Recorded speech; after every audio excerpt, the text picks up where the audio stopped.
প্রিয় বন্ধুরা, আজকে আমি আপনাদের দেখাবো এই যে সজনে পাতা আপনারা দেখতেছেন। এই সজনের পাতা কিভাবে ভাইজে ভর্তা করে সেটাই আমি আপনাদের আজ দেখাবো। আসলে এই সজনের পাতা ভর্তা খাইলে অনেক শরীরের পক্ষে অনেক উপকার আছে। আসলে এটা তরকারির ক্ষেত্রে এই গ্রামের মানুষেরা ব্যবহার করে না, ওষুধের ক্ষেত্রেও ব্যবহার হয়। যেমন এই পাতার ভর্তা খাইলে গায়ের বিষ ব্যথা যায়। আবার সবুজ সবুজ শাকসবজি তো চোখের পক্ষে অনেক উপকার। সেই ক্ষেত্রে এই পাতা ভর্তা খাওয়া অনেক উপকারী। গায়ের বিষ ব্যথা যায়। শুধু তরকারির ক্ষেত্রে গ্রামের মানুষেরা এটা ব্যবহার করে না। তো আমি আজকে আপনাদের দেখাবো যে এই সজনের পাতা কিভাবে ভর্তা করে। প্রথমে নিয়ে এসে এভাবে বাছতে হয়, তারপরে এটাকে ভাইজে পিষে ভর্তা করতে হয়। সেই প্রস্তুত প্রণালী আজকে আমি আপনাদের দেখাবো। আপনারা আমার সাথেই থাকুন। এখন আমি এই পাতাটা ভাইজে নিব। এর ভাজার আগে এর মধ্যে যে লবণ, এই যে 2টা রসুনের কোয়া দিব, দিয়ে তারপরে দিয়ে দেব কড়াত দিয়ে দাও। তারপরে লাট থাকবো। এটা আসলে বেশি মশমশা করা হবে না, মানে আদা ভাজা করতে হবে, যাতে অর্ধেক কাঁচা আর অর্ধেক ভাজা হয়। এরম এরম সাইজের করে ভাজতে হবে। শুধু ভাজলে হবে না, মশমশা করে ভাজলেও ভালো লাগবে না। আর এই পাতাটা বেশি আগার পাতাও লওয়া হবে না, বেশি গোড়ার পাতাও লওয়া হবে না, মধ্যম সাইজের পাতা নিতে হবে। তাহলে ভর্তাটা আরও বেশি স্বাদ লাগবে। আসলে এইভাবে ভর্তা করে খাইলে শরীরের পক্ষে অনেক উপকারী হয়। মানে বেশি ভাজা হবে না, আদা ভাজা করতে হবে। এর সাথে লবণ, 2টা রসুনের কোয়া দিয়ে ভাজতে হবে। বেশি মশমশা করা হবে না, আদা ভাজা করতে হবে, পিষতেও সুবিধা হয়। ভাজা নিয়ে পিষবো। একটু অপেক্ষা করেন, আপনাদের পুরো রান্নাটাই দেখাবো, কিভাবে ভর্তা করা হয় খাওয়া পর্যন্ত দেখাবো। এই যে আমার পাতা ভাজা হয়ে গেছে, সাথে আরো একটু আবার জিরে আর 2টা রসুন আবার পিষে লিছি। এখন এগুলো সব পাতা ভাজা, রসুন ভাজা, জিরে ভাজা, এগুলো আবার একসাথে পিষে নিব। গাছের মেহেন্দি মানুষ যেভাবে পিষে, ঠিক তেমনি এভাবে পিষতে হবে। মেহেন্দির কালারের মতনই এই পাতার পিষলে এরকম কালারই হবে। এগুলো সব এখন একবারে পিষে নিব, সাথে একটু লবণ দিব, তাহলে আর একটু মিহি হবে পিষাটা।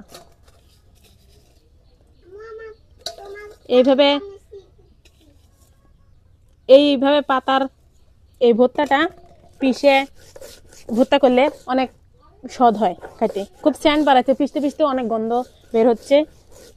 অনেক রুচিসম্মত এই ভর্তাটা খাইলে মুখের রুচি বাড়ে, গায়ের মধ্যে বিষ ব্যথা, জ্বর সব ভালো হয়।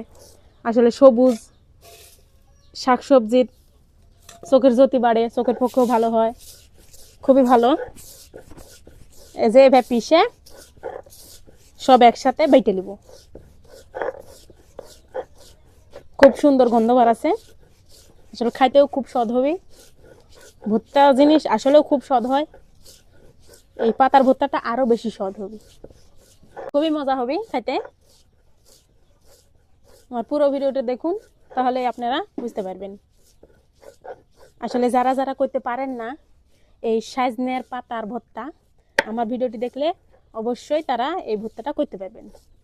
এই যে পিষা আমার হয়ে গেছে। এই যে এই সজনের পাতা ভাজা, রসুন ভাজা, জিরা ভাজা, শুকনো মরিচ ভাজা দিয়ে একসাথে পিষে লিছি। তারপরে এই যে পেঁয়াজ কুচি করে লিছি, এর মধ্যে লবণ দিছি, দিয়ে এখন এই সরিষার তেল এর মধ্যে দিব। সরিষার তেল এর মধ্যে দিয়ে দিছি। এখন এই পিষা পাতা এই ভর্তাটা এখন মাখাই লিব। এই যে এইভাবে মাখাতে হবে, এইভাবে যেভাবে মাখাই লিচ্ছি।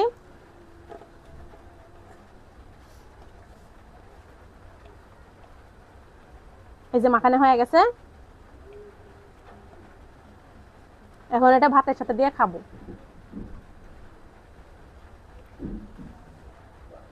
এই যে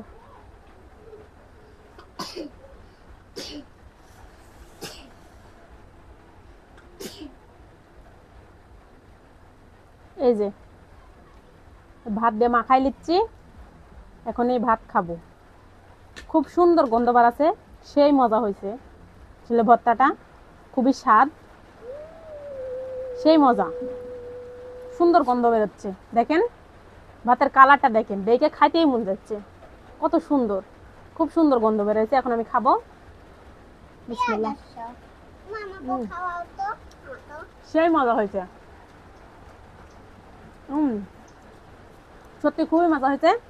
আপনারাও ট্রাই করবেন, যারা পারেন না আমার এই ভিডিওতে দেখে চেষ্টা করবেন, বানাবেন এরকম ভর্তা। খায় কেমন লাগলো অবশ্যই জানাবেন। আর যারা পারেন তারাও কমেন্ট করে জানাবেন যে কেমন আসলে স্বাদটা। আমার সেই স্বাদ লাগে, সেই মজা। ভাতের কালার দেখলে ভাত খেতে মন যায়। আপনারা এভাবে ট্রাই করবেন বাড়িতে। সবাই ভালো থাকুন, সুস্থ থাকুন। আল্লাহ হাফেজ।